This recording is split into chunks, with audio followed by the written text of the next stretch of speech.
What if there was a plant that could cure every illness known to man? Now imagine what could happen if it fell into the wrong hands. Common side effect is the standout gem of 2025. Honestly, I don't think anything else this year will come close to topping this show. Yes, I said it, everything about this show hits the mark. The characters are dynamic, the story is gripping, and the animation is absolutely stunning. It's one of those rare shows that knows exactly what it wants to be and delivers on it flawlessly. The creator of the show, Joe Bennett, is no stranger to top tier storytelling. I've been a fan of him since Scavenger's Reign. When I saw the creature designs and the overall aesthetics of this show, I immediately recognized that signature style. I'm really glad that Joe Bennett got the chance to bring another masterpiece to life, and this time is not getting cut short by Max or Netflix. With the traction this show is currently gaining, Common Side Effects feels like a dream project that is finally getting the recognition it deserves. The fanbase is growing fast and you can already feel it's turning into a cult favorite. I know I'm not the only one eagerly waiting for season 2. Adult Swim really cooked with renewing this show for a second season. I wish Joe Bennett can get Scavenger's Reign picked up there too, because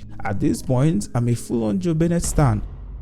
The concept of a natural plant that can cure any illness is absolutely brilliant. What I really appreciated was how the show didn't lean on chemicals or fictionalized materials to sell the idea. Instead, it grounded everything in this mysterious yet very real feeling plant. The way the show develops this idea is exceptional. We follow Marshal Cuso, the main character, and the person who discovers this rare mushroom-like plant that was believed to be a myth. Once he uncovers what the plants can do, he sets out to expose how the government and big pharmaceutical companies are allegedly profiting off medicine that slowly harms people, just to keep their business going. But here's the twist: the government already knows about the plant and its potentials. Some of the people Marshal once helped with the plant ended up ratting him out to the authorities, making him a target. The government obviously doesn't want the truth getting out, and there are others, Frances, who sees the plant as a chance to cash out. From there on, the show follows Marshal as he tries to stay one step ahead of everyone chasing him. He's learning how to properly care for the plant, take care of his pets, tortoise, Socrates. Socrates is like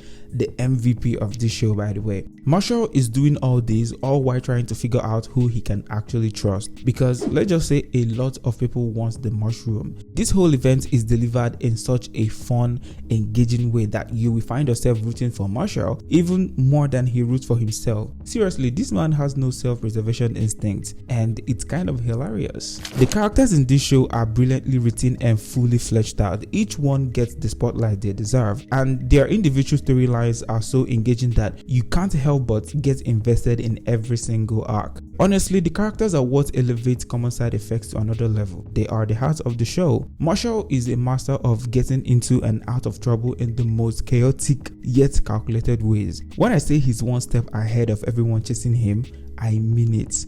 This man always has a plan. He's low-key a genius who knows how to work with whatever's available and flip situations in his favor. What makes him even more interesting is how he looks like the last person you would expect to be this sharp. His shirt is always unbuttoned, his hair is a mess, he looks like someone who doesn't have it all together, but he's got the government sweating down. The contrast is hilarious. And let's talk about Dave King's voice acting. So calm and collected. It catches you off guard because you would expect someone who looks like Marshal to sound rough or razz, but nope. The laid-back voice of Dave King adds a whole other layer to Marshal's character and makes him even more compelling.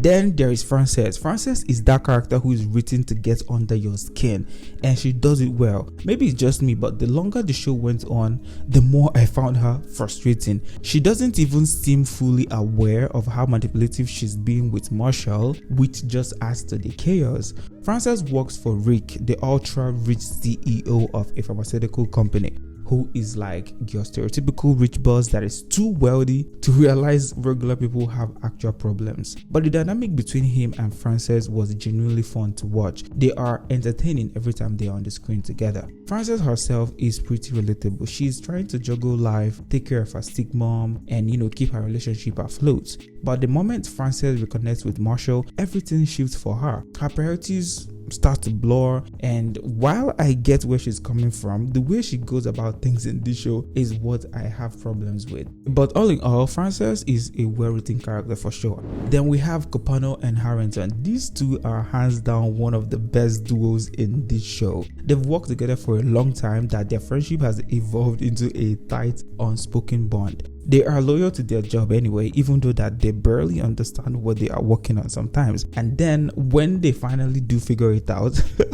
everything starts falling apart. There is a point where they got separated and it legit felt like a breakup. I hated it because I've gotten attached to seeing them as a team. What really sold me on their characters were their iconic little dance moments. Like anytime they hit those moves, I'm always dying because the fuck. There are other standout characters like Hildy, who is totally unhinged, and I think she's wild for what she did at the end of the season. And then we have Jonas the Wolf, who is like the ultimate former boss with deep connections with the government. Basically, he controls everything going on behind the scene. Watching how things end for him was a chef's kiss. And then we have Rusty and the Sheriff. Rusty was genuinely a fun character, and what happened to him at the end of this season? Nah, I'm still mad about that, for real. How unserious the character designs looked actually made me love them more. Every time a new character showed up, I got excited to see what kind of weird look they will have. It's like they are almost parody versions of real people, but they are not. That fine line is what makes them so entertaining. The animation is smooth as hell, the lighting is practically flawless. Day scenes feel bright and alive, while night scenes give off just the right level of gloom and unease. The balance between the tones in each shot is spot on. The attention to detail in the design of everyday objects like laptop screens and phones makes the world feel grounded and highly relatable. The world building is solid and full of personality. One of my favorite parts is how every character has a totally different trip when they eat the mushroom. It opens up a new dimension, and what happens in that space feels closely tied to the character's personality. That level of storytelling is dope as hell. Those creatures seen in these dimensions are hilarious. Their random behavior in those mushroom trip worlds is such a fun touch. It's like they are just vibing, and it gives each trip this unpredictable, surreal energy.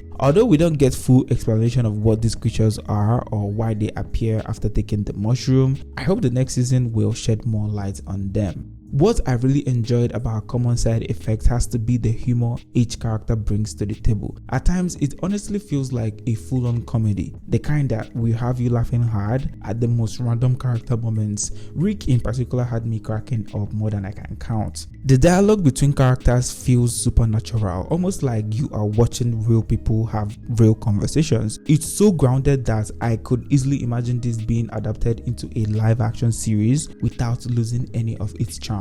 Common Side Effect is a certified banger. I loved every second of it, from the first episode to the last. With 10 easy to binge episodes, each around 22 to 23 minutes runtime, this is the kind of show that sticks with you. If you haven't seen Common Side Effect, you are honestly missing out, for real.